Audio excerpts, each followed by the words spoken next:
Tilde. No, the solar eclipse was not racist, nor was it actually even declared to be racist. So let's look at what happened, the response, and then I will tell you how things actually happened. On August 18th, theatlantic.com published an article by the name of American Blackout. This was not actually an Atlantic original article, it was a republishing of a piece from Democracy, a journal of ideas, entitled Blackout. And this piece was a kind of op-ed, thought-producing, hey, here's something that might be interesting to think about kind of piece. It was not written as some sort of piece of absolute fact, nor was it actually strongly arguing for any particular position. What it did do, however, was to talk about the eclipse and the path of totality that was going across the United States of America. And this event was then used as a framing device to talk about racial demographics and explaining how some of those demographics came to be using various historical sources. And the path of totality of the eclipse was simply a framing device that the author used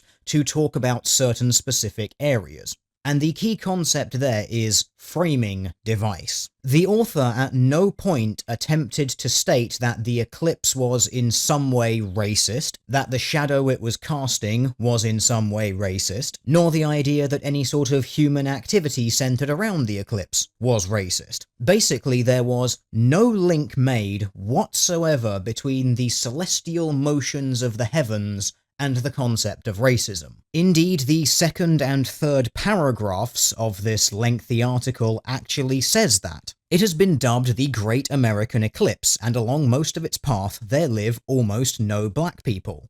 Presumably this is not explained by the implicit bias of the solar system. It is a matter of population density, and more specifically geographic variations in population density by race, for which the sun and the moon cannot be held responsible. And from there, the author uses the eclipse, as I've already said, as a framing device, wherein they examine the path of totality going from west to east across the United States. They reference the demographics of the states that the shadow passes over, and also demographic differences in several of the major cities that the shadow passes directly over as well.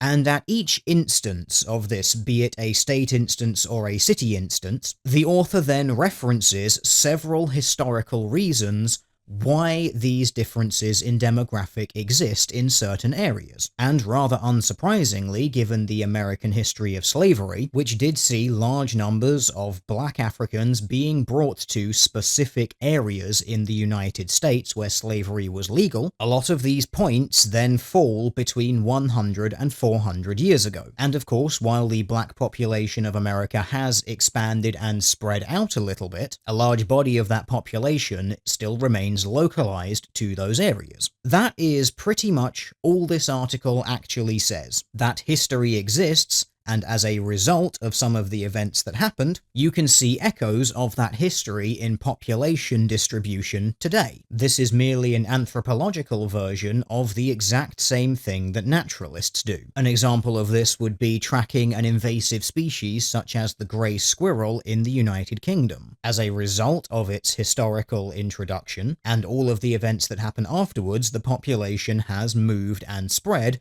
but is still somewhat localized to the area where it was first introduced. You can see the pattern of spread. This is the same basic principle on which the African American population exists. You're brought to a certain area, you live there, you expand from there. As a result, it is no surprise that these demographics exist in the way that they do. And that process is really all that this article is talking about, using the path of totality of the eclipse as a framing device to talk about certain areas while ignoring others. Now, I did do a live stream where I read through the entire thing, and I struggled to have any particularly strong disagreements with it, because it's a fairly bland, inoffensive, middle-of-the-road piece that's just designed to make you think a little bit. The most objectionable thing that I could find in the article was that the author would sometimes link certain legal things to the concept of race when it would have been better linked to the concepts of social status. And I personally think that just because an event does disproportionately affect one particular population, that doesn't mean that that thing was about that one particular population. And as I've mentioned previously in a video about the dangers of presentism, I don't like to look back into history and try and judge those events by today's moral standards.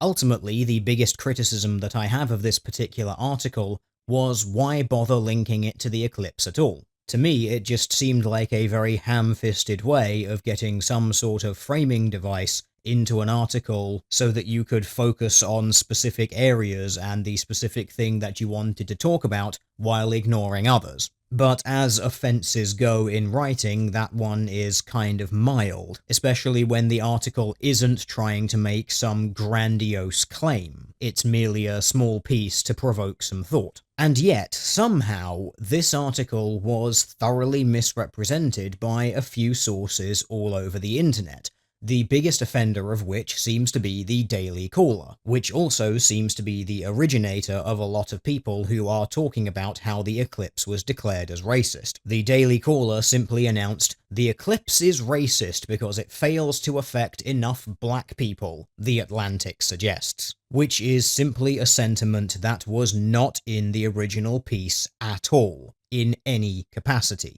And what makes not only this Daily Caller article, but also a few other articles and videos that I've seen on this topic so unusual, is that they even state that the professor who penned the piece says that the implicit bias of the solar system is not to cause for the eclipse's failure to affect enough black people, which is of course why they talk so extensively in the paper about the history of demographics and how that explains how certain population densities now exist in different areas. And yet the narrative of "the eclipse is racist, someone somewhere said that one time," has persisted, with some declaring that it is no joke the eclipse was deemed to be racist, and some others mocking the idea that the eclipse could be racist, or that anyone could conceive of this, and then mocking the bizarre mental gymnastics that one would have to go to come to that position, while seemingly not understanding that that is a position that was never advanced in the first place. Frankly, I think a lot of this misunderstanding could have simply been avoided if people had actually read the original source for themselves, and not relied on someone else to do it for them. Unless, of course, that person is basically reading the article to you, at which point you're reading it by proxy. And I honestly think that this may be a symptom of a growing problem. That there are simply some absolutely insane and crazy ideas being advanced in the world. And that as a result, some people are too willing to accept some of the insane things that they hear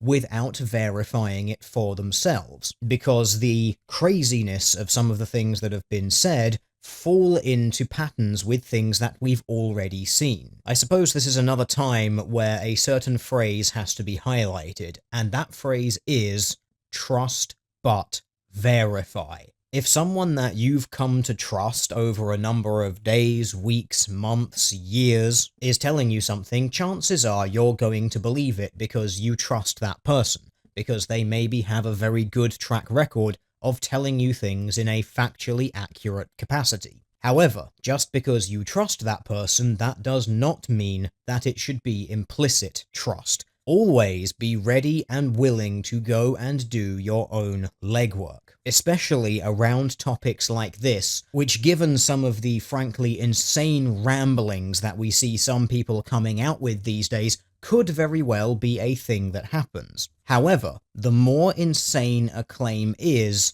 the more you should be prepared to just go and do a little bit of extra digging around that topic. Just verify for yourself that what someone is saying happened is the thing that actually did happen. Exaggerations happen, embellishments happen, and in this case, outright fabrications happen. And with all that out of the way, the last thing which I have to do is to simply invite you to watch my livestream where I read through the entire 4,500-ish word essay and point out my minor disagreements, but ultimately where you're just kind of left looking at the thing and thinking, how did anyone get this riled up about something as innocuous as this. It is a couple of hours long, but I do think that it will be a couple of hours well spent. Failing that, you can always do what some people failed to do and actually go and read the thing for yourself. A link will of course be available in the box below this video.